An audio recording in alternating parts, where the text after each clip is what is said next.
Yung nag-aalok ng atraso. Oo, nag-aalok. Oo, hindi mabenta yun eh. Hindi ko benta na yung boss, sinalok na yung boss. Naninira ng relasyon. Boss, baka meron kang karelasyon, sirain natin yan.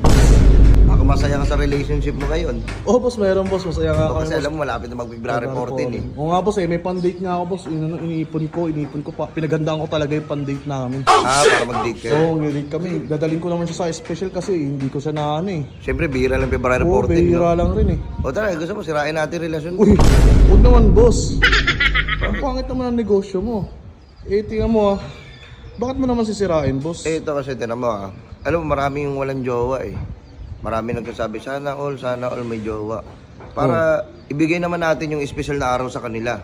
Mali yung negosyo mo boss. Bakit? Nagsasana all sila. Ibig sabihin, gusto nila magka-jowa, hindi yung sisirain mo yung relasyon namin. Ilang taon kaya gusto ko, ibigay naman sa kanila yung taon na to. Itong February 14, sige, pagbibigyan ko kayo.